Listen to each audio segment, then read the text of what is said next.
shirkan loo saxiixay heshiiskii ay dowladda Soomaaliya kula wareegtay dhaqaalaha ka soo xarooda hawada dalka iyo shaqaalaha maamulka hawada waxa uu ka dhacay magaalada Addis Ababa ee dalka Itoobiya. Shirkan waxa uu socday 24 ilaa 28 bishan June waxaana wafdiga Soomaaliya hogaaminayay wasiirka gaadiidka iyo duulista hawada iyadoo ay ku wehelinayeen garyaqaanka guud ee qaranka maareeyaha hay'adda duulista rayidka iyo ku-xigeenkiisa. Wasiirka gaadiidka iyo duulista hawada Maxamed Cabdullaahi Salaad Omar ayaa u saxiixay Soomaaliya halka shirkadaha ECAO iyo IATA waxa uu saxiixay wakiilo ka tirsan mas'uuliyiinta hay'adahaasi.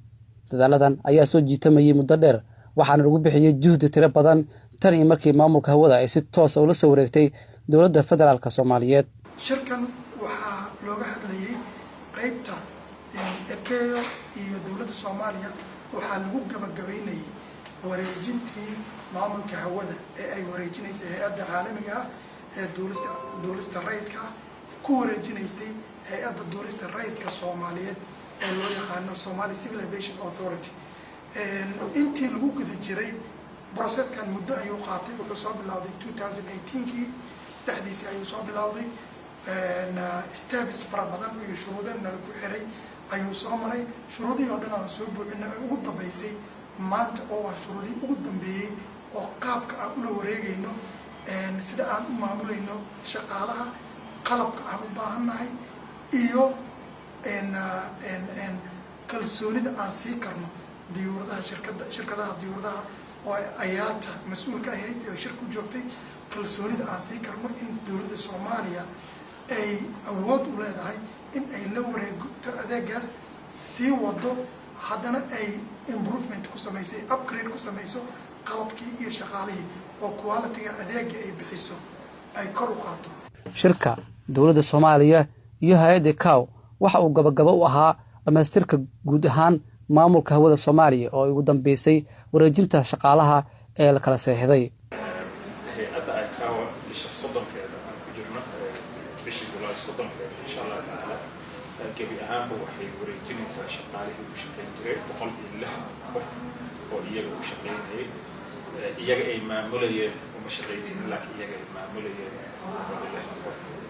ayaa waxay ku soo wareegayaan oo noqon doonaan shaqaale rasmi ah oo dowladda Soomaaliya ay noqon doonaan 160 qof insha Allah taala bisha August 1 maamulka iyo sidii loo maamuli lahaa shaqaalahaasi loo wareejinayo oo muddo isla falaqeynay kadibna heshiis ku gaarnay alxamdulillah waxaa kale oo aan kala saxiixay heshiis dowladda federaalka Soomaaliya hay'adda IATA ururinta lacagta diyaaradaha dulmaro bishiisa sidii loogu soo wareejin lahaa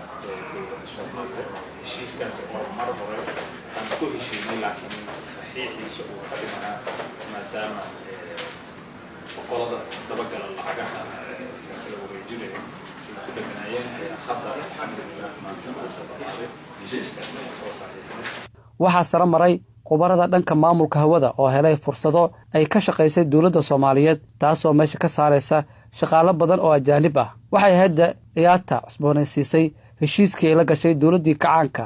sanadkii 1989 oo ahaa in Soomaaliya ururiso lacagaha laga qaado diyaaradaha mara hawada Soomaaliya. heshiiskani ayaana waxa uu meesha ka saaraya hay'adda ECAO oo IATA u shubi jirtay lacagaha laga qaado diyaaradaha mara hawada dalka waxaana faa'iido badan heshiiskan ku qabta dowladda Soomaaliyeed iyo guud ahaan shacabkeeda. Cabduqaadir Shacab, warbaahinta qaranka, Muqdisho.